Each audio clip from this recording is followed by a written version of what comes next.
Look at the Northwest Ordinance 225 years ago. It doesn't matter. These are just old pieces of paper. Well, not so. Right here in my hands, I have the United States Code, 2006 edition, right?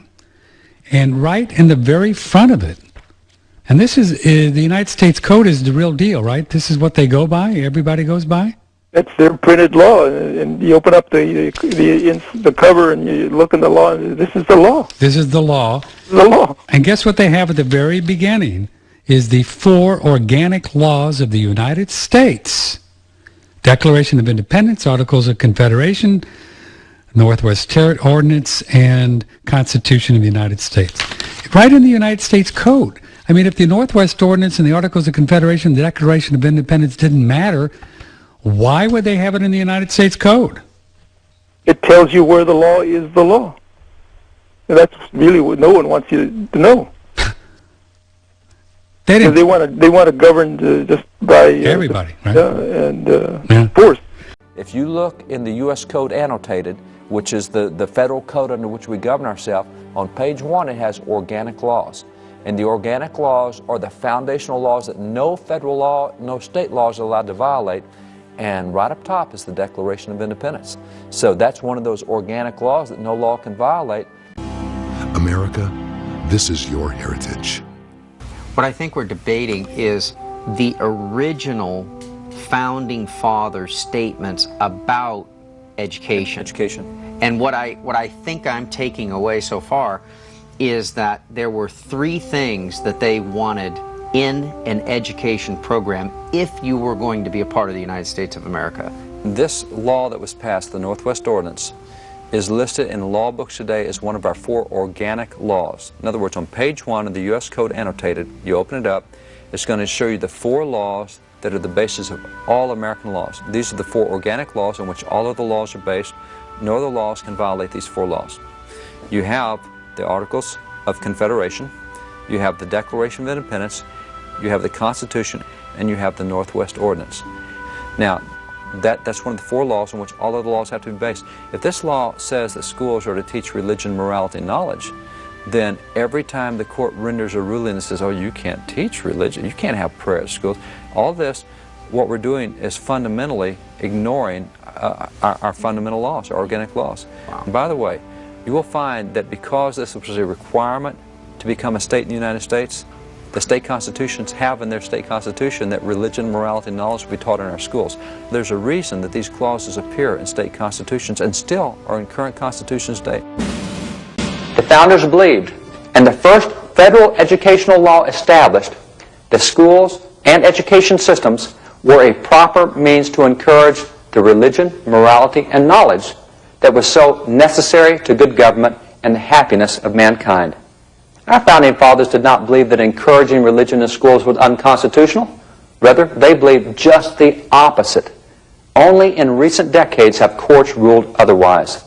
An indication of how long religious lessons remained a part of public education in America is seen in these 2 textbooks, used in Dallas public schools until 1974.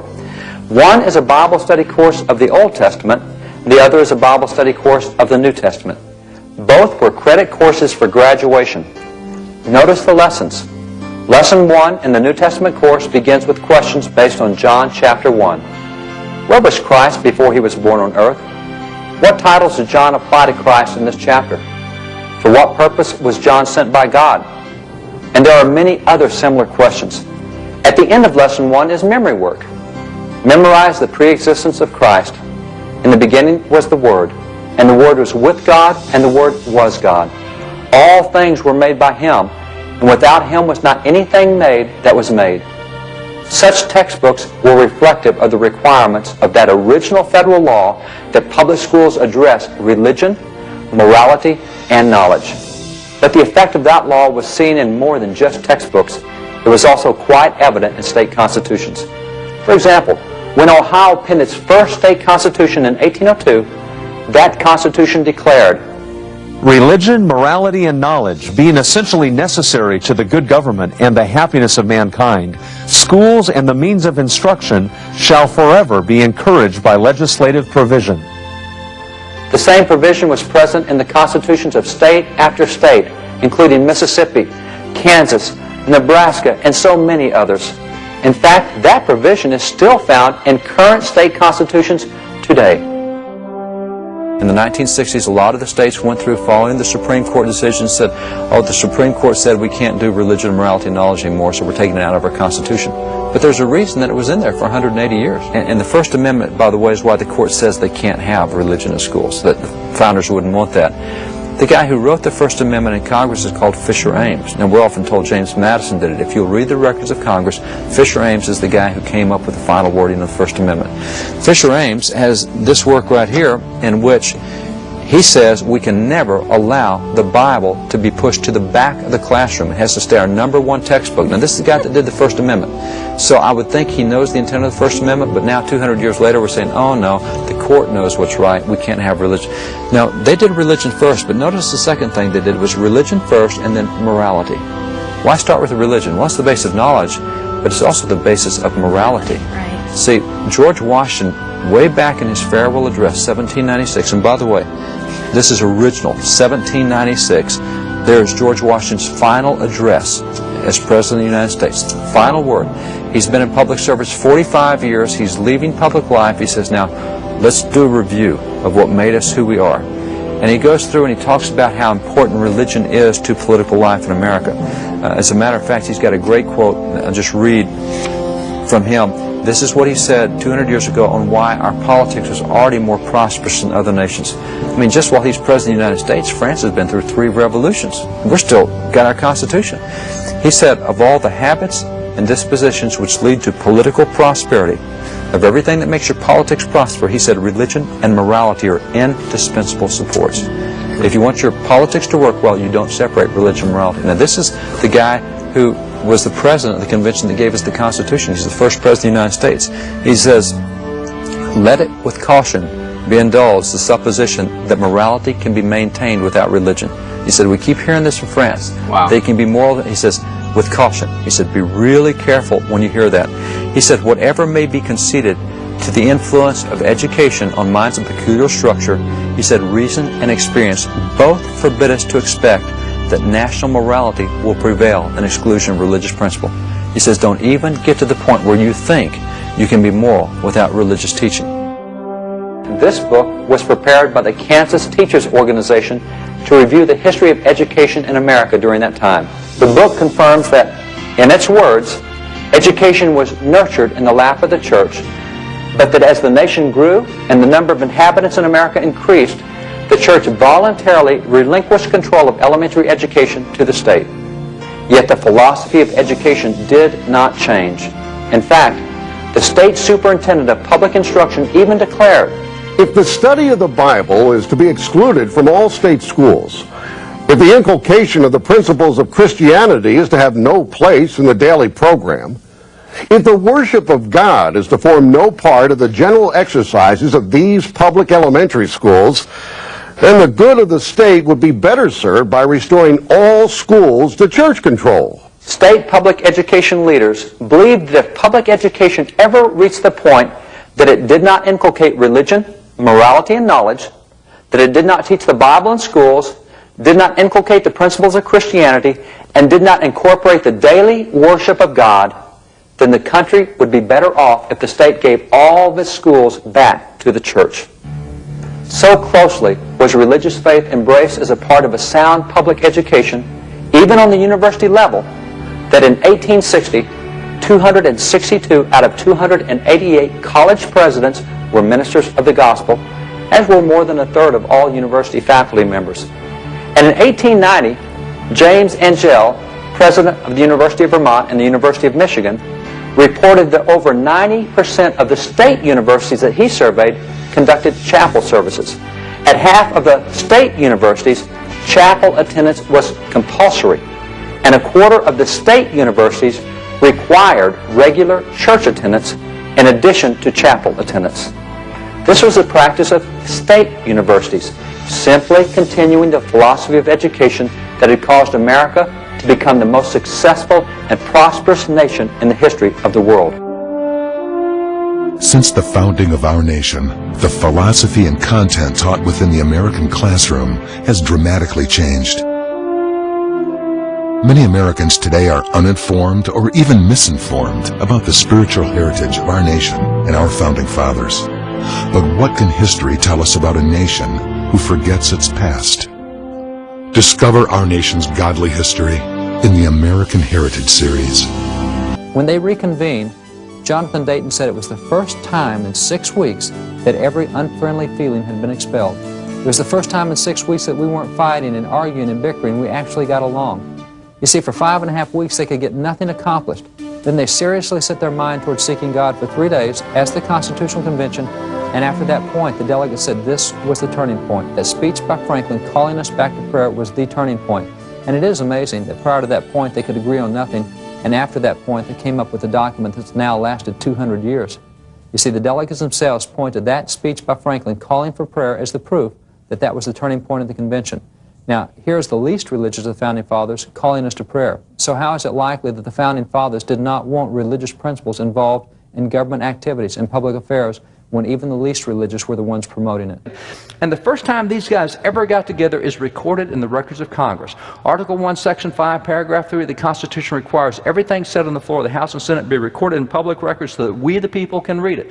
So you can go back and you'll see the first day we have Congress, September the 7th, 1774. And as you read in the records of Congress, you'll see that Congress opened with prayer.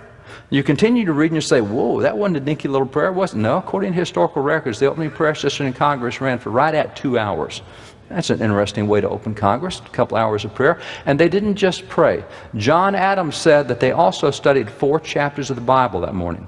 John Adams said that he wrote his wife Abigail and said God so spoke to them in that Bible study, so built their faith through what they read in Psalm 35 that they believed they could win the conflict. And so he writes Abigail about Psalm 35. He says, Abigail, I must beg you to read that psalm. Read the 35th Psalm to your friends. Read it to your father. Abigail, you got to see what God showed us this morning about the 35th Psalm. So Abigail, I want you to read it. I want your friends to read it. I want your father. Her father was the pastor of their church, Reverend William Smith. And when he gets it, he's going to show it to the congregation. John Adams wants everybody to know what God showed them that morning in Psalm 35. But he didn't stop there. He said, Abigail, he says, we've appointed a continental fast. He said, millions will be up on their knees at once before their great Creator, imploring His forgiveness and blessings as smiles on American council and arms. He said, can you imagine the impact of having 3 million Americans pray and fast? Now, that time of prayer was the first of 15 times that the Continental Congress called the nation to times of prayer. And those times of prayer alternate as it did here. They start with a time of prayer and fasting, but after you pray and fast, 3 million people praying and fasting, God starts answering the prayers. And so what they have next is a time of prayer and thanksgiving. And then after all the time of prayer and thanksgiving, more difficulty comes up, and so they go back and say, well, we need to pray and fast. So 15 times it goes from prayer and fasting to thanksgiving, to prayer and fasting to thanksgiving, to prayer. 15 times in the American Revolution. By the way, these guys were so into prayer that by the time you get to 1815, there had been 1,400 government-issued calls to prayer in America by 1815. I mean, prayer was a big deal, and officials calling for prayer was a big deal. Where's this secular nation stuff we're told about today? Not by a long shot. One of the great signs of the loss of Catholic identity is the contemporary Catholics' blind acceptance of the political notion of the separation of church and state. For the record, this notion is completely un-Catholic. Separation of church and state is a horrible idea, the damage of which we see all over the culture. Before continuing, let's check a little history. In 1906, Pope St. Pius X issued an encyclical which is completely ignored by modernists today, as is virtually everything that happened in the church before 1960. In that encyclical, Vehementer Nos, he said the following, quote, that the state must be separated from the church is a thesis absolutely false, a most pernicious error. It is in the first place a great injustice to God. We owe him, therefore, not only a private cult, but a public and social worship to honor him. Close quote. So with that opening salvo, aimed as it was against the French law of separation, the saint began to relay the groundwork for the church's opposition to this horrible policy. A paragraph later, he nailed it. Quote, it limits the actions of the state to the pursuit of public prosperity during this life only. But as the present order of things is temporary and subordinated to the conquest of man's supreme and absolute welfare, it follows that the civil power must not only place no obstacle in the way of this conquest, but must aid us in effecting it." Close quote. His words were unheeded, and today this pernicious notion of separation of church and state is the norm virtually throughout the entire Western world. And the U.S. hierarchy signed on to this agenda. Secular humanism has been the driving force behind the absolute separation of church and state. Bishop Fulton Sheen, in his piece titled Democracy in Education in 1943, under the subtitle of Unifying Principle, had this to say about separation of church and state. "Let no one who hates religion falsely think that we can do without religion, or that it can be banished from the earth. This is a false assumption on which modern pagans work. The choice is not between religion and no religion, but between two religions, a religion from God or a state religion. There is no such thing as a neutral education. That is an education without morality and religion. If education does not inoculate a moral outlook, it will inoculate a materialistic or a communistic or a Nazi outlook. Neutrality is absolutely impossible in education. By the mere fact that religious and moral training is neglected, a non-religious, non-morality, and by consequence, an anti-religious and anti-moral ideology will be developed." Results from the split. What we are really talking about is what results from the division between the culture and Catholic teaching, especially morality. Well, one look around the world already makes those results very visible and comprehensible. Moral anarchy. Which makes it all the more curious when various prelates in the church come out and throw their support behind the separation. Some do it obviously and openly. Uncouple Catholic morality from the civic life and you get abortion, contraception, not to mention sodomy as marriage.